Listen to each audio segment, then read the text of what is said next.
Bom dia, gente. A gente vai explicar sobre o diário reflexivo que o nosso coordenador escreveu aqui no colégio. Eu vou fazer algumas perguntas e ele vai responder. Luiz, o que foi que inspirou você a fazer esse livro? É o seguinte, no decorrer do meu mestrado, eu precisava apresentar um produto didático além da dissertação. E fiquei por muito tempo imaginando o que era que eu ia fazer e apresentar de produto didático. E em um determinado momento eu precisei recorrer a alguns trechos que eu sempre, de citações de autores que eu sempre anoto nas agendas, né? E aí me ocorreu a ideia de reunir todos esses fragmentos, todos esses textos e algumas reflexões que eu fazia e escrevia, né? E produzir o diário reflexivo e apresentá-lo como produto didático. E eu vi que durante a leitura do livro, o senhor coordenador citou algumas frases do Paulo Freire. O senhor se inspirou nele e por quê? Não necessariamente nele, mas porque a minha pesquisa era em torno da praxis, né, que na verdade é a indissociabilidade entre teoria e prática. E o Paulo Freire ele vai muito nessa linha, porque ele trabalha muito o marxismo, né?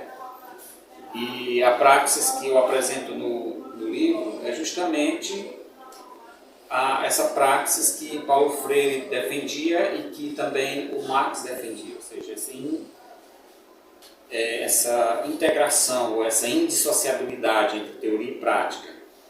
De acordo com eles, toda praxis é uma prática, porém nem toda praxis é uma prática, né? Ou melhor, toda praxis é uma prática, porém nem toda prática é uma praxis. O senhor mudou, o que mudou desde a época que o senhor foi aluno aqui do colégio? Você acha que teve alguma mudança? Não, nessa escola eu nunca fui aluno, né, dessa escola. Eu fui aluno da educação básica de algumas escolas, né, de Sussopara, de Picos, como por exemplo o Marcos Parente, né, Vidal de Freitas, o Tremem. Eu fui aluno dessas escolas em Picos. O que mudou? Olha, o que mudou em termos, eu digo assim, em práticas, praticamente não houve mudanças. Nós estamos numa educação tecnicista que foi implantada desde a década de 50, essa educação tecnicista aqui no Brasil. E nós não saímos dela. Infelizmente, há um apego muito grande dos profissionais da educação por essa educação tecnicista e não querem jogar fora por nada. Então, as aprendizagens elas são medidas simplesmente por provas, que não chega a ser aprendizagem, não é uma avaliação. Entende-se que a avaliação é uma prova. Eu não entendo dessa forma. E na minha vida escolar tive algumas dificuldades justamente por conta disso. Eu fugia das aulas para ler livros, não era para jogar bola. Então, o que é que acontece? Na hora de avaliar, era o que eu conseguia absorver e eu não conseguia fazer essa memorização desconectada da realidade. Eu tinha que entender o contexto para me poder memorizar alguma coisa. Então as provas elas acabaram não sendo úteis na minha vida acadêmica, na minha vida escolar, e continua sendo a mesma coisa, né? Hoje em dia dá-se mais importância às provas do que às aulas. E o que é que muda? Não muda. Porque como diz a Heloísa Luque, né? Quanto mais as coisas mudam, mais permanecem como estão. Por quê? Por conta da cultura escolar. Ou seja, ninguém quer mudar, todo mundo quer continuar do mesmo jeito que está. Entendeu?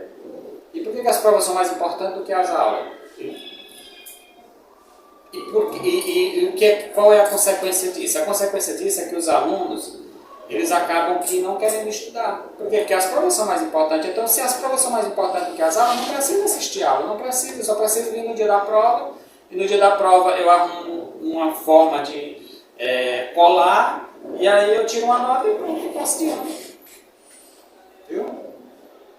E na página 20 do diário do senhor, o senhor escreveu alguns queixumes, né? Alguns queixumes dos professores e dos alunos. O que poderia fazer para esses queixumes? É a gente parar de procurar culpado, porque a verdade é assim, a gente já sabe, está entendendo que os tempos mudaram, e eu coloco no diário até essa questão que a roupa velha não serve mais, ou seja, a gente precisa de uma roupa nova que caiba no nosso corpo hoje, porque houve transformações. A roupa de quando eu era criança não serve mais hoje no meu tempo de adulto. Então, a educação que funcionou no século passado não serve mais nesse contexto de sociedade de redes.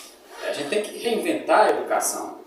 E aí, enquanto a gente ficar nesse de procurar culpados, nós não vamos para terra nenhuma, nós não vamos avançar. Fica a escola culpando os alunos, eles não querem estudar, o aluno culpa os professores, né? Os professores às vezes culpam também o governo, e também tem a questão dos pais que culpam a escola, que culpam os professores, né? E aí nessa de ficar procurando culpado, a gente está sempre apontando o culpado, mas não resolve a situação, porque a gente tem que... Como é que a gente vai resolver essa situação? É a gente perceber que estamos em um novo contexto, é uma sociedade de rede. As instituições sociais, elas têm que se reinventar nesse novo contexto, né? A gente tem que fazer algumas mudanças e considerar essa realidade e abranger ela. Enquanto a gente não fizer isso, enquanto nossos professores não pensar nisso, e rever suas práticas, enquanto nossas famílias não reverem também suas práticas educativas, seus princípios, seus valores, né? Enquanto os governos também não reverem as políticas, né?